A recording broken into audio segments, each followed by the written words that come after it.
Hello fourth class, welcome to the online classes presented by MM public school. बच्चों, आज आपका हिंदी का turn है, तो निकालिए अपनी हिंदी की बुक। बच्चों, हिंदी की बुक में देखिए आप पेज नंबर 68 पर आइए। चैप्टर है हमारा 10। बच्चों, इस हाथ ले और उस हाथ दे। बच्चों, सबको सुखपूर्वक जीने का अधिकार मिले तभी मानवता की शोभा होती है। देखिए यहाँ पर बच्चों, न्याय की पुकार करने का अधिकार मनुष्य को ही नहीं, प्राणी मात्र को भी है। इस कहानी का यही सार्थत्व है। बच्चों देखिए यहाँ पर, फकीर ने ऐसा मनहूस गांव कभी न देखा था। जैसे बीहड़ गांव था, वह सुबह से दोपहर तक वहां घूमा। घर घर जाकर उसने अलग जगाई, मोहल्ले मोहल्ले में उसने भिक्षा मांगी, पर किसी ने एक भी दाना उसकी झोली में नहीं डाला। हरी इच्छा कहकर वह गांव से विदा हुआ। अगला गांव 2 कोस की दूरी पर था। टेढ़ा मेढ़ा रास्ता था। फकीर ने पगडंडी के रास्ते उसी ओर को मुंह कर लिया। अभी एक गांव से निकला ही था कि सामने 2 राहें दिखाई दी। वह किधर जाए किधर न जाए यह कौन बताए। एक और कीचड़ थी और दूसरी ओर एक कुत्ता बैठा था। फकीर के अनुमान से कुत्ते वाली पगडंडी की ओर कदम बढ़ाया। बच्चों, कुत्ता गुर्राया। फकीर झल्लाया हुआ तो था ही। बच्चों, वह बहुत फकीर जो था, उसको भिक्षा नहीं मिली। पूरा दिन उसको भटकते भटकते हो गया। तो बच्चों, उसको जब कहीं भिक्षा नहीं मिली तो वो बहुत ज्यादा दुखी हो गया। उसने एक चिमटा कुत्ते की पीठ पर जमाया। पटाक। बच्चों, उसने कुत्ते की पीठ पर बहुत तेज से चिमटा मारा। कुत्ता टाए टाए करता हुआ उठा और दूसरी ओर भागने लगा। तब तक फकीर ने दोबारा उस पर चिमटे से वार किया। इस बार पहले से भी दोगुने जोर से टाए टाए चिल्लाता हुआ सीधा पंचायत घर की ओर भागा। बच्चों, इस बात की कुत्ते को बहुत गहरी चोट लगी कि बिना गलती किए, बच्चों कुत्ते का तो स्वभाव होता है गुर्राना, इस तरह से करना, लेकिन वह वफादार भी होता है बहुत ज्यादा। तो बच्चों देखिए, यहाँ पर बताया गया है कि जब कुत्ता बहुत उसके दिल पे बहुत ज्यादा चोट लगती है कि उसको बिना गलती के मारा गया है, तो बच्चों वह सीधा पंचायत घर की ओर भागता है। आगे गांव की पंचायत लगी हुई थी। कुत्ते की आवाज सुनकर पंच लोगों के फैसले में विघ्न पड़ा। वे अभी बाहर तक झांक ही रहे थे कि कुत्ता स्वयं भरी पंचायत में आ पहुंचा। चौधरी ने कहा, बच्चों, जरूर इस कुत्ते के साथ किसी ने अन्याय किया है, इसलिए यह फरियाद लेकर पंचायत में आया है। बच्चों, उन्होंने कहा कि जरूर इस कुत्ते के साथ कुछ अन्याय हुआ है, इसीलिए यह यहाँ पर भुगता हुआ आया है। तो आते हैं हम नेक्स्ट पेज पर। देखिए बच्चों, यहाँ पर एक पंच बोला, इसकी शिकायत अवश्य सुननी चाहिए और जो भी इसे सताने का दोषी पाया जाए उसे दंड भी अवश्य देना चाहिए। दूसरे पंच ने अपना मत प्रकट किया। बच्चों, लेकिन कुत्ते की तरफ से बयान कौन देगा? वह हमारी बात समझ सकता है और न हम उसकी भाषा जानते हैं। जब तक असली बात का पता नहीं चलता तब तक न्याय कैसे किया जाए। तीसरा पंच बोल उठा, बच्चों, इसका मतलब यह नहीं कि बेजुबान जंतु पर अन्याय हो और पंचायत कानों में तेल डालकर बैठी रहे। आखिर पंचायत बनी किस लिए है? दूसरों की कठिनाइयां सुलझाने के लिए ही ना। बस कुत्ते का जो कर्तव्य था वह उसने पूरा कर दिया। वह ठीक समय पर पंचायत में पहुंच गया और उसने चिल्लाकर अपनी अच्छी तरह से बता दिया कि वह सताया हुआ प्राणी है और वह अपनी आपकी सहायता चाहता है। इसके बाद यह हमारा कर्तव्य हो जाता है कि हम यह पता लगाएं कि इसे किसने कब कहाँ और क्यों मारा। चौथे पंच ने हाँ में हाँ मिलाते हुए कहा, बात तो वही ठीक है। जब पशु होते हुए भी उसे इतनी समझ है कि किसी के साथ अन्याय हो तो उसे पंचायत में जाना चाहिए। तो हम मनुष्य में तो इससे अधिक बुद्धि होनी ही चाहिए। चाहे कुछ भी हो क्यों ना हो, हमें यह पता लगाना ही होगा कि कुत्ते को किससे क्या शिकायत है। यदि हम अपने आप को ऊंचा प्राणी समझकर और इसे एक तुच्छ सा कुत्ता समझकर इसकी बात पर ध्यान नहीं देते तो हमारा पंच बनना ही बेकार हो जाता है। हमें ऊंच नीच का तनिक भी विचार किए बिना न्याय की व्यवस्था करनी चाहिए। पांचों पंचों ने बहुत सोच विचार के बाद यह निर्णय किया कि इस कुत्ते की मदद से ही दोषी का पता लगाना चाहिए। जब एक कुत्ता मालिक के घर में हुई चोरी का पता अपने इशारों में बता देता है, तो वह तो बच्चों देखिए यहाँ पर वह अपने साथ हुए अन्याय का पता क्यों नहीं बता सकेगा। हमें इसे संकेतों को समझने का यत्न करना चाहिए और तब तक उसके पीछे पीछे चलना चाहिए जब तक कि असली दोषी का पता न लग जाए। बस बच्चों फिर क्या था, फिर तो सब सोचने लगे इस बारे में। बस फिर क्या था, पंच उठे और उनकी ओर देखी कुत्ते की उठ खड़ा हुआ। वे बाहर निकले तो कुत्ता भी उनके साथ चलने लगा। कुत्ता आगे आगे चला और पंच उसके पीछे पीछे। थोड़ी ही देर में गांव की घुमावदार गलियों से निकलकर खुले खेतों के पास आ गए। शीघ्र ही पगडंडी चलते हुए वे उस स्थान पर पहुंचे जहां दो रास्ते फूटते थे। वहां जाकर कुत्ता खड़ा हो गया। यह देखकर पंच समझ गए कि हो न हो यही पर कुत्ते के साथ कोई घटना घटी है।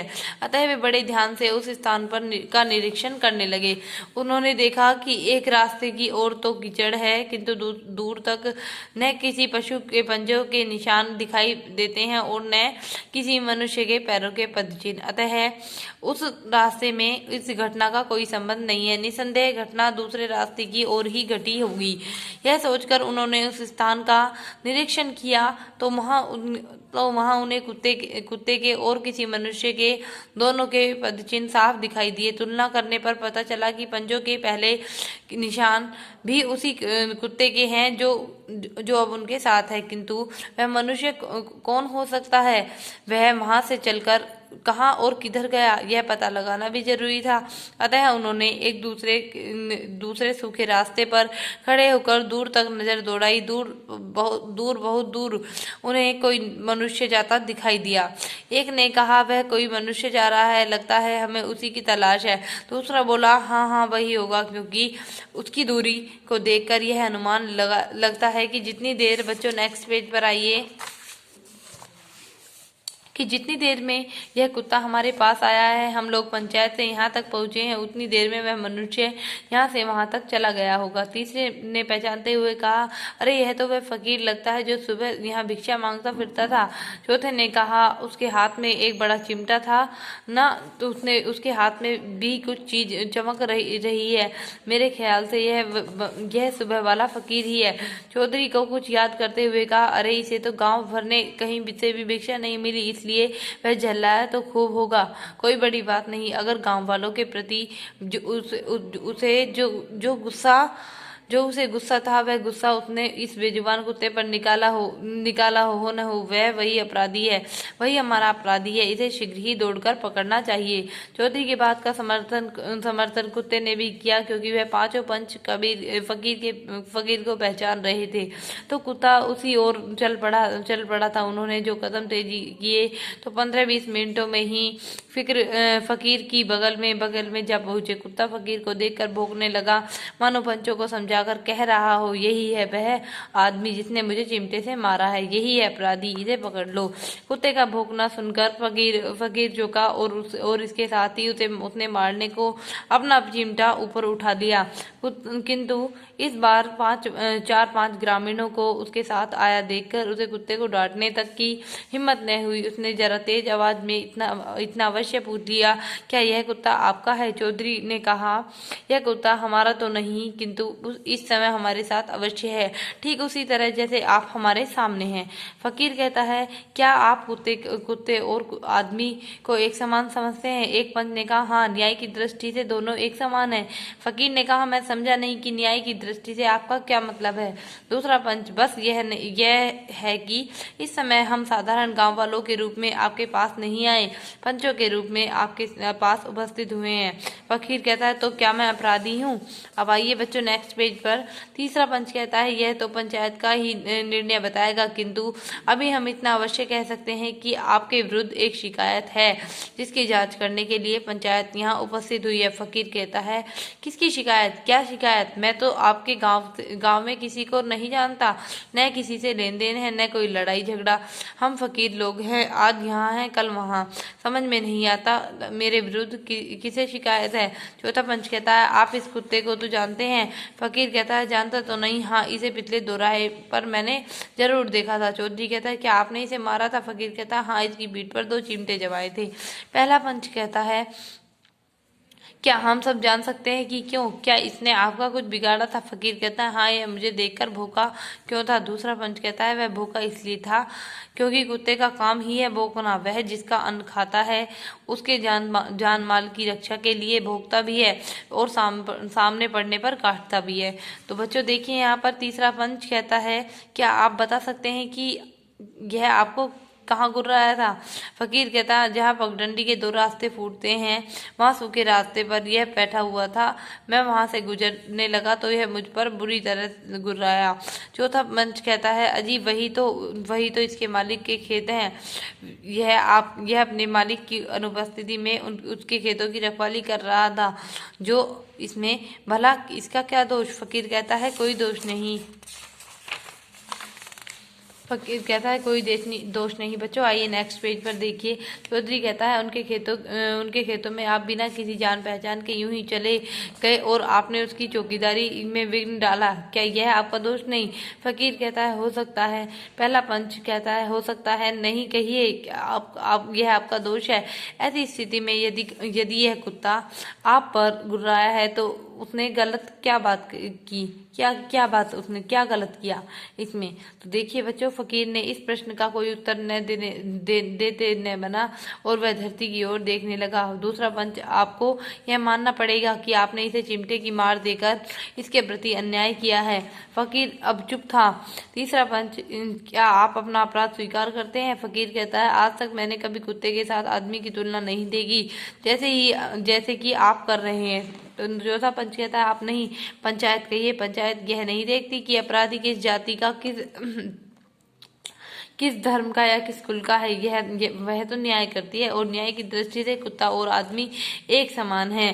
चौधरी कहता है एक समान ही नहीं, कुत्ता आदमी से श्रेष्ठ भी हो सकता है क्योंकि वह जिसका अन्न खाता है बदले में उसके लिए चौकीदारी भी करता है और आवश्यकता पड़ने पर अपने प्राण तक बलिदान कर देता है। किंतु आप फकीर हैं और समाज के अन्न पर चलते हैं। मैं पूछता हूँ कि अन्न के बदले में आप समाज को क्या देते हैं? फकीर चुप था। अब की बार उसकी आंखें लज्जा से धरती पर पड़ गईं। पांचों पंचों ने एक साथ निर्णय दिया जो कुत्ता रोटी का एक टुकड़ा खाकर अपने स्वामी के लिए जान तक देने को तैयार रहता है वह उस फकीर को से कहीं अधिक श्रेष्ठ है जो दिन रात समाज में अन्न के पर पलता है पर बदले में समाज का कुछ भी उपकार नहीं करता। पंचायत का यह फैसला फकीर ने केवल कानों में ही नहीं सुनाई दिया अपितु उसके हृदय में भी हजार आवाजों में गूंज उठा। वह उल्टे पांव उस गांव में लौट आया और उसने अपना सारा जीवन समाज सेवा में बिता दिया। तो बच्चों ये चैप्टर आपका यहीं पे कंप्लीट होता है। बच्चों इससे हमें सीख मिलती है बच्चों कि हमें कभी भी किसी भी अनबोलते पशु पर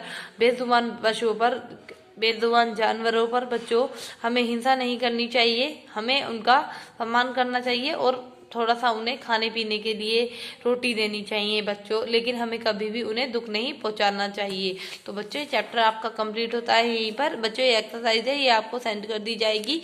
बच्चों शब्दार्थ और क्वेश्चन आंसर्स आपको अपनी नोटबुक में करने हैं। तो बच्चों मिलते हैं नेक्स्ट वीडियो में। Thank you.